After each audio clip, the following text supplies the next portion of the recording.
Здравствуйте все на канале Творческий сундучок, с вами Татьяна. Сегодняшнее видео начнем с моей любимой пиццы. Уже так хочется весенних красок, весеннего настроения. И творить сегодня начнем вот из этих обрезков, которые собраны в мешочке от различных проектов. Для заготовки взяла ненужную ткань с тонким слоем синтепона. Можно обойтись и без синтепона. Нижняя часть заготовки у нас будет в зеленых тонах. И в ход у нас идут и органза, и хлопковая ткань, то есть любые ткани зеленого цвета.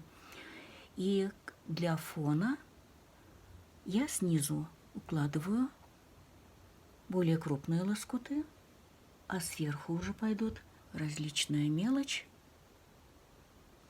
Лоскутики у меня не глаженные, да и зачем их гладить. Вот вы видите, наверное, что вот они у меня лежат, топорщатся. Потом в процессе прессования утюжком они образуют какие-то складки, и чем причудливее складочка, тем интереснее, тем естественнее. И, конечно, самые разные оттенки зеленого я стараюсь положить. Ну и вот, смотрите, на зелено-голубой фон разложила вырезанные из ткани, из тюля мелкие цветочки, а также вот это были обрезки края. Такая мне попалась полосочка, вырезанная фигурными ножницами, и цвет как у василька, и край лепестка резной, как у василька, и, конечно же, я этим воспользовалась. И лепестки я эти положила на вот такой маленький кусочек клеевого материала, потому что при стежке все это может сместиться. А также вот на эти цветочки, ну, такие блеклые мне показалось, и я вот из такой сеточки, из черной,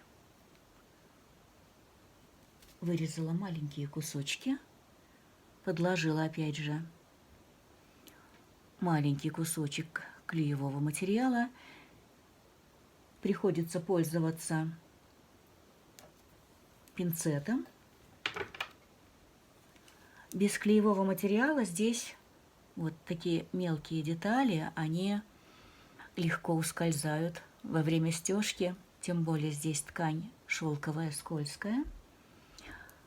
Под каждый лепесток я тоже подложила клеевую паутинку. Но вот такие крупные лепестки, их можно промазать просто клеем-карандаш канцелярским. Ну, я подложила клеевую паутинку.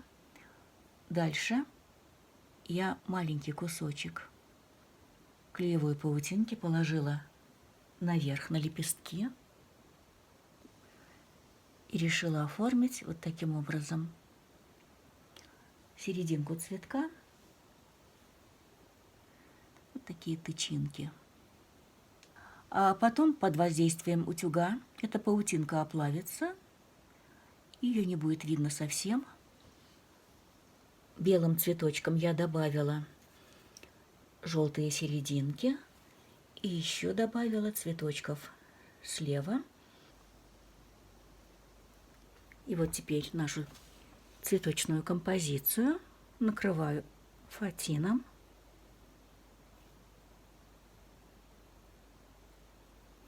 Так, чтобы ничего не сдвинулось.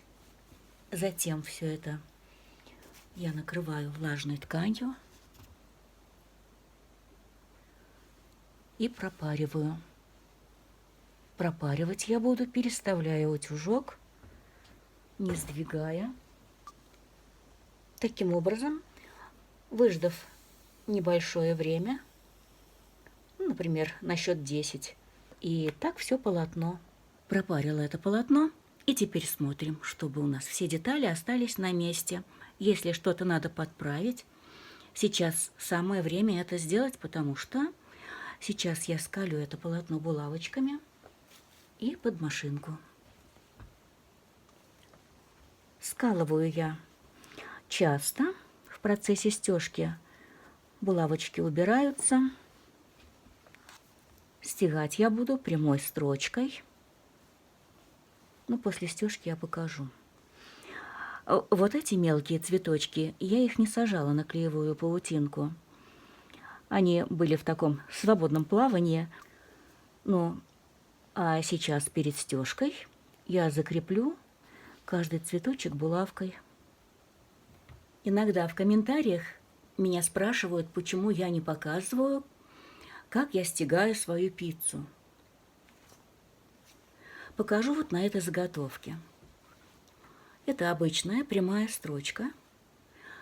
Эту заготовку я буду стегать только продольными строчками. Первые строчки я прокладываю на расстоянии примерно 5 сантиметров. Как видите, строчка слегка волнистая. Следующие строчки я прокладываю между этими, сужая, и дальше я буду уплотнять стежку, все более сужая расстояние между строчками, как, например, вот здесь. Вот видите, да? Здесь примерно полсантиметра, где-то поменьше, где-то побольше, и строчка везде, ну, слегка волнистая, не строго по горизонтали или по вертикали. Вот здесь у меня подразумевается небо, и оно прострочено горизонтальными строчками и не так часто. А цветочные фрагменты я обвожу по рисунку, и при этом я меняю цвет нитки. Ну, как видите, строчка все та же прямая строчка.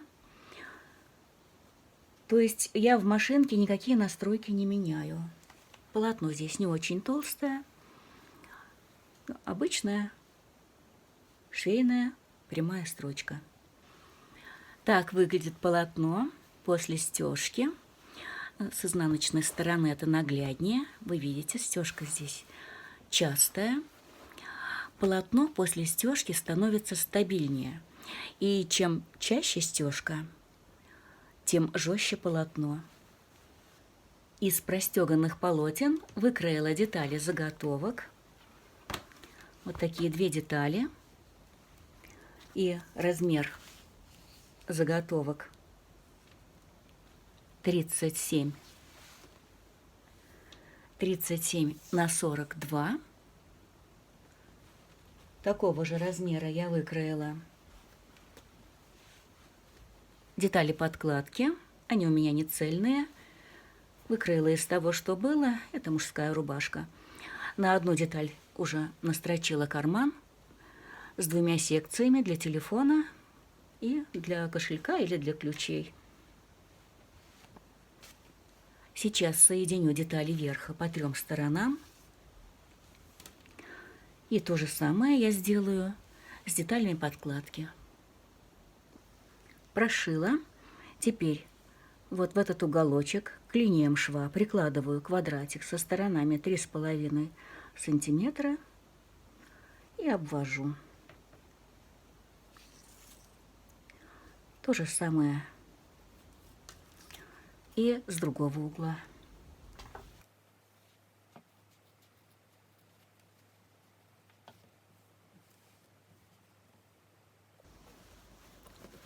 Теперь я соединяю вот эти линии среза и формирую уголочек. Швы я раскладываю в разные стороны. Так будет крепче, чем ежели вот так разложить. Я сострочила углы, и теперь выворачиваем на лицевую сторону.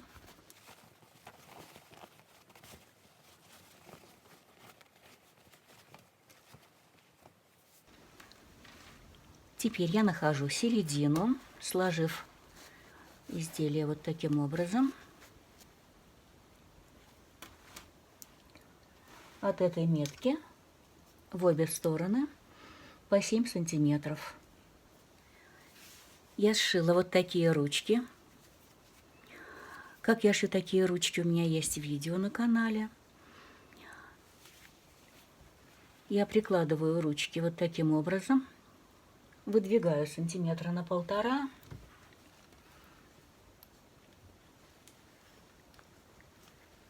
И прикалываю.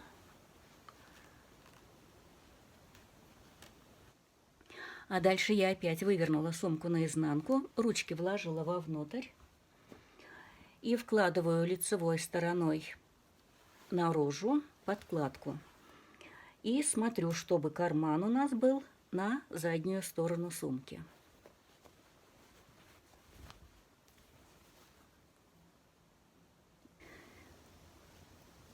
Совмещаю боковые швы подкладки и верхней детали сумки, немного выпустив подкладку выше детали сумки.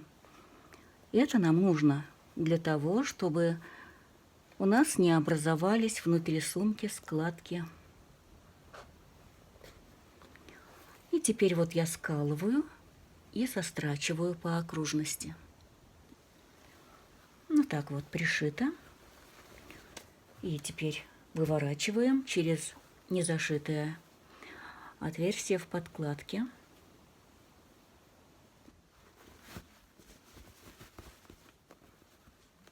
Поправляем уголочки.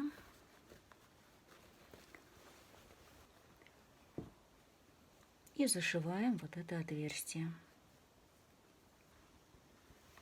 Отверстие я зашила на машинке. И теперь осталось сделать отстрочку по верхнему краю сумки. Ну и вот готовая сумка я отстрочила по верхнему краю. Когда я делала пиццу, я делала с таким расчетом, чтобы рисунок заднего полотнища и передней части сумки, чтобы они так вот совпадали по цвету.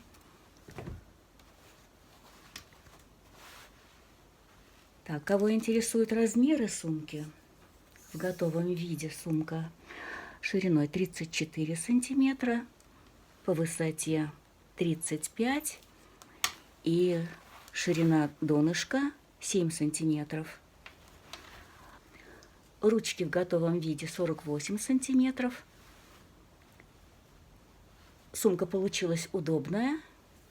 Ну и такая весенняя. Вот такая весенняя сумка у меня получилась.